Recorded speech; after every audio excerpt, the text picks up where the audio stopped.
کہنے کو بہت کچھ تھا اور کرنے کو بہت کچھ تھا، پر طے یہ ہوا تھا ہم سر بکف لوگ بغاوت ہی کریں گے۔ ہم باغی ہیں، اس نظام کے باغی ہیں، ریاست پر قابض ان قوتوں کے باغی ہیں۔ میں دوبارہ کہتا ہوں، یہ آپ لوگوں کا مینڈیٹ نہیں ہے، لہٰذا اپنی اوقات میں رہیے، اپنی اوقات نہ بھولیے۔ محمد علی جناح کے قدموں کی خاک سے لگی غبار کے بھی قریب یا نزدیک تم نہیں پہنچتے انوار الحق کاکڑ۔ بھئی یہ اسلامی جمہوریہ پاکستان ہے، یہ کسی نظریے پہ بنی تھی، یہ تم لوگوں کے بچے پالنے کے لیے نہیں بنی تھی، صرف تم لوگوں کو ارب پتی بنانے کے لیے نہیں بنی تھی صرف۔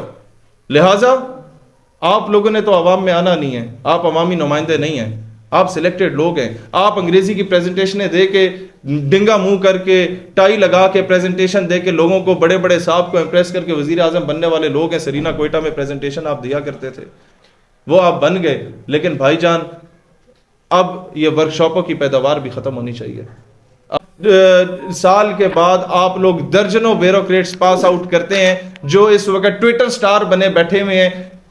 سرکاری گاڑی پہ بیٹھیں گے، 6 گارڈ ادھر کھڑے کریں گے، 10 گارڈ ادھر کھڑے کریں گے، ایک بھی ان میں سے اس قابل نہیں ہے جس نے پوسٹ آفس کو TCS جتنا تیز کر دیا ہو، یا پاکستان ریلوے کو فیصل موورز جتنا جو ہے نا وہ تیز کر دیا ہو۔ یہ سارا طبقہ ہماری ریاست کے اوپر، اس کی جیب کے اوپر ایک بوجھ بن کے بیٹھ چکا ہے۔ میرے بھائیوں، ہم لوگ بجائے اس کے کہ اپنی ریاست کے لیے کاکڑ صاحب آپ کچھ کرتے، آپ کے دور حکومت میں 23 نومبر کو مالاکنڈ کے ہاسپٹل میں، مالاکنڈ کا ڈویژن کا جو DHQ ہے جس کو 8-9 ضلع لگتے ہیں، چترال سے لے کے سوات تک، شانگلہ تک کا علاقہ وہ کور کرتا ہے، اس کو دیا گیا۔ ایک بندہ کہتا ہے میں نے ٹانسلز کا آپریشن کرانا ہے، 23 نومبر کو وہ جاتا ہے اور یہ پرچی اس کا ڈاکٹر لکھ کے دیتا ہے کہ جناب اگلے سال 7ویں مہینے میں جولائی اگست میں جا کے تمہارا علاج ہوگا، آپریشن ہوگا۔ 8 مہینے آگے کی تاریخ دی جاتی ہے، مریض نہ مرے تو کیا کرے؟ مریض نہ مرے، وہ سڑک بند نہ کرے، وہ کیا کرے؟ جب آپ لوگ بیسک فیسلٹیز عوام کو دے نہیں سکتے اور امریکہ کی خوشنودی حاصل کرنے کے لیے اسرائیل کی فیور میں بولنا شروع کر دیتے، who the hell you are؟ میں دوبارہ کہتا ہوں، یہ آپ لوگوں کا مینڈیٹ نہیں ہے، لہٰذا اپنی اوقات میں رہیے، اپنی اوقات نہ بھولیے۔ محمد علی جناح کے قدموں کی خاک سے لگی غبار کے بھی قریب یا نزدیک تم نہیں پہنچتے انوار الحق کاکڑ۔ یہ بات یاد رکھیں، مجھے دکھ سے کہنا پڑتا ہے، یہ وہ لوگ آج حکومت میں بیٹھے ہیں جو قائد اعظم کی ریزیڈنسی پہ جب اٹیک ہوتا تھا تو یہ لوگ بولا کرتے تھے اور دنیا ان پہ ہنسا کرتی تھی۔ آج کیسے یہ لوگ اتنے چھوٹے بیانات دینے لگ گئے؟ آج کیسے ان لوگوں کی سوچ اتنی چھوٹی ہو گئی؟ کیا اقتدار کی ہوس اور اقتدار کی لالچ ان کو اتنا پست کر چکی ہے؟ میرے بھائیوں، کہنے کو بہت کچھ تھا اور کرنے کو بہت کچھ تھا، پر طے یہ ہوا تھا ہم سر بکف لوگ بغاوت ہی کریں گے۔ ہم باغی ہیں، اس نظام کے باغی ہیں، ریاست پر قابض ان قوتوں کے باغی ہیں۔ بچے شہید ہو رہے تھے کاکڑ صاحب، یہ بچے تمہارے اور میرے بچوں سے 1-2 سال بڑے یا چھوٹے ہیں۔ جو حال ان کا ہو رہا ہے، ان کے ہاسپٹلز پہ اٹیک ہو رہا ہے، تم مذاق بنا رہے ہو اسماعیل ہانیہ کے بیانات کا کہ پاکستان کو سٹینڈ لینا چاہیے۔ تم کہتے ہو کہ جناب ایک بندے کے بیان پہ ہم لوگ پوری ریاست کو رسک پہ نہیں رکھ سکتے۔ بھئی یہ اسلامی جمہوریہ پاکستان ہے، یہ کسی نظریے پہ بنی تھی، یہ تم لوگوں کے بچے پالنے کے لیے نہیں بنی تھی، صرف تم لوگوں کو ارب پتی بنانے کے لیے نہیں بنی تھی صرف۔ لہٰذا آپ لوگوں نے تو عوام میں آنا نہیں ہے، آپ عوامی نمائندے نہیں ہیں، آپ سلیکٹڈ لوگ ہیں۔ آپ انگریزی کی پریزنٹیشنیں دے کے، ڈنگا منہ کر کے، ٹائی لگا کے پریزنٹیشن دے کے لوگوں کو، بڑے بڑے صاحب کو امپریس کر کے وزیر اعظم بننے والے لوگ ہیں۔ سرینا کوئٹہ میں پریزنٹیشن آپ دیا کرتے تھے، وہ آپ بن گئے، لیکن بھائی جان اب یہ ورکشاپوں کی پیداوار بھی ختم ہونی چاہیے۔ اب عوام کے حقیقی نمائندے عوام میں آنے چاہیے جو بعد میں عوام کو فیس بھی کر سکے۔ آپ کو پتہ ہے آپ نے ریٹائرمنٹ کے بعد ملک سے چلے جانا ہے، ہم لوگوں نے اسی ملک میں دفن ہونا ہے، لہٰذا اس ملک کا سوچیں، اس عوام کا سوچیں، نہیں تو آنے والی نسلیں آپ لوگوں کو کبھی بھی معاف نہیں کریں گی۔ بھائیو آپ لوگوں کا کوئی سوال ہے تو پلیز۔ آپ نے ذکر کیا کاکڑ صاحب کا کہ وہ ورکشاپس کا حصہ رہے، مختلف سیمینار میں جو ہے وہ لیکچرز دیتے رہے، پریزنٹیشن دیتے رہے، تو ہم بھی اکثر اوقات آپ کو دیکھتے رہتے ہیں اسی ورکشاپس میں آپ بھی پارٹیسپیٹ کرتے ہیں۔ کیا یہ سمجھا جائے کہ 2-3 سال بعد یا اگلی میں آپ بھی ایسی کسی حکومت کا حصہ ہوں گے؟ میں آپ کو ایک بات بتانا چاہوں کہ ہم لوگوں نے ہمیشہ سے ظلم کے خلاف بولے ہیں، چاہے کسی نے بھی ہمیں انوائٹ کیا ہو، چاہے کہیں پر بھی ہم کھڑے ہوں، ہم لوگ للکار کے بولے ہیں۔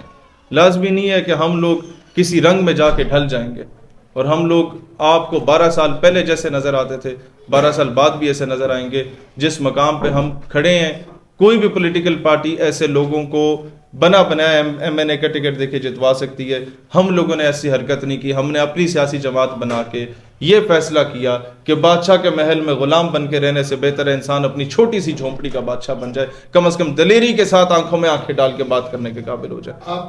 کیا آپ سمجھتے ہیں کہ یہ جو بیان دیا ہے کاکڑ صاحب نے یہ ریاستی پالیسی ہے یا اس کا انڈیویجول یہ ہے, اگر یہ اس کے ماسٹر مائنڈ جو ہے جو اس کو لے کے آئے یہ ان کی پالیسی کا؟ سر میں آپ کو کیٹیگوریکلی کہتا ہوں اس کے بعد میں گرفتار بھی کیوں نہ ہو جاؤں. اگر یہ اس کے ماسٹر مائنڈ کا بیان ہے تو بھی میرے جوتے کی نوک پہ, اگر یہ اس کا ذاتی بیان ہے تو بھی میرے جوتے کی نوک پہ, اگر یہ ریاستی پالیسی بناتے جا رہے تو بھی میرے جوتے کی نوک پہ. اسرائیل کو پاکستان کی 24 کروڑ عوام کبھی بھی تسلیم کرنے کو تیار نہیں ہوگی. کوئی اور بھائی کا کوئی سوال؟ سر یہ بتائیے گا کہ جناح ہاؤس پر حملہ ہوتا ہے اس کی توقیر کے لیے جو ہے نا ملک کا چپا چپا چھان کے ایک خاص پارٹی کے لیڈران ہو چاہے ورکر ان کو اٹھایا جاتا ہے. جناح کی ذات کے اوپر اتنی بڑی تہمت اور اتنا بڑا الزام لگایا جاتا ہے, یہ واقعی میں جناح کے نظریے کو فالو کرتے ہوئے لوگ آپ کو نظر آ رہے ہیں حکومت میں اس وقت؟ بالکل بھی نظر نہیں آ رہے. جناح ہاؤس پہ اٹیک پر جتنی مذمت کی جائے کم ہے. ہم بھی مذمت کرتے ہیں, جو لوگ اس میں کردار شامل تھے ان کو مزید سزائیں دیں, لیکن جناح کے نظریات پر اٹیک کرنا یہ اس سے بڑا جرم ہے. کوئی علاقہ آپ کا قبضے میں آ جاتا ہے تو جناب علی وہ علاقہ ملٹری مائٹ سے واپس لے لیا جاتا ہے, لیکن جب آپ کا نظریہ کسی کے قبضے میں آ جائے تو اس کے لیے صدیاں لگ جاتی ہیں, اس کے لیے لاکھوں کروڑوں قربانیاں دینی پڑتی ہیں. اور ہم نظریہ پاکستان کو کسی کے زیر عتاب نہیں آنے دیں گے انشاءاللہ تعالیٰ. یہ اس سے بڑا حملہ ہے, یہ ریاست سے بغاوت ہے, قائد اعظم کے نظریے سے بغاوت, ریاست پاکستان سے بغاوت ہے. اس کو زمرے میں لینا چاہیے اور چیف جسٹس آف پاکستان کو سو موٹو نوٹس لینا چاہیے. شاہر بھائی اس پہ اب سے کچھ دیر پہلے وزیر اعظم پاکستان اور ان کے حامی لوگوں کی طرف سے ایک ٹویٹ کو شیئر بار بار کیا جا رہا ہے جو کہ ماضی کے وزیر اعظم عمران خان کی جانب سے کی گئی تھی کہ اسرائیل اور فلسطین کا جو ایشو چل رہا ہے, ہاں کہ وہ 2 اسٹیٹ سولوشن جو عمران خان نے کہا تھا اس وقت بھی میں نے مذمت کی تھی, اور میں عمران خان کے اس فیصلے کو یا اس اسٹیٹمنٹ کو بھی اسی طریقے سے جوتے کی نوک پہ رکھتا ہوں جس طرح کاکڑ کی اسٹیٹمنٹ کو رکھتا ہوں. خان سے بھی وہی اختلاف ہے. جناب علی دیر از نو 2 state solution, there is only state that is Palestine, اور اس پر کوئی کمپرومائز نہیں ہوگا. آپ میرے گھر پہ آ کے قبضہ کر لیں اور 2 سال کے بعد جب میں بولوں کہ جناب کوئی رستہ نہیں ہے تو جناب ٹھیک ہے ایک اسٹیٹ آپ رکھ لیں, ایک میں رکھ لیتا ہوں, ایک کمرہ آپ رکھ لیں, ایک میں رکھ لیتا ہوں. یہ تو سراسر بدماشی ہے, اور یہ بدماشی کو ایڈمٹ کرنے والی بات ہے. اگر خان کہتا ہے تو بھی ہم سوال یہ تھا کہ ایک جانب عمران خان کو یہ کہا جا رہا ہے کہ وہ ملک دشمن ہے, اس کو پابند سلاسل کر دیا گیا, اس کے اوپر غداری کے مقدمات یا دیگر جو بھی چل رہے ہیں اس وقت. ایک طرف تو اس کو غدار وطن کہا جا رہا ہے, دوسری جانب اسی کے نظریے کو فالو کر رہے ہیں جو ٹویٹ کو ری ٹویٹ کیا جا رہا ہے. تو یہ ان دونوں میں فرق کیا ہے؟ کوئی فرق نہیں ہے. They are on the same page. They are on the same page. Same mastermind. Same ideology. Same people behind it. اگر الیکشن نہیں ہوتے تو آپ کی جماعت کیا لاہے عمل جو ہے وہ کرے گی؟ کیا To be very frank, ہم یہ کہتے ہیں کہ الیکشن وقت پہ ہونے چاہیے.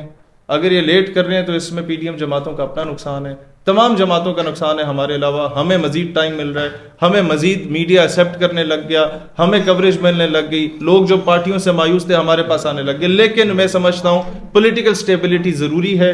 ہمیں بے شک بھلے ہی اس سے فائدہ ہو کہ الیکشن لیٹ ہوں, بٹ آئی وڈ سے کہ پاکستان میں الیکشنز ہونا انتہائی ضروری ہیں تاکہ انٹرنیشنل انویسٹر آپ پہ آتے ہوئے اعتماد کرے کہ ہم اگر انویسٹمنٹ کرتے ہیں تو وہ 0 سے ملٹیپلائی نہ ہو. تو یہ ضروری ہے. بلتستان جو ہے وہ 50 سال کی لیز پہ دیا جا رہا ہے. دوبارہ بتائیے گا. بلتستان افواہیں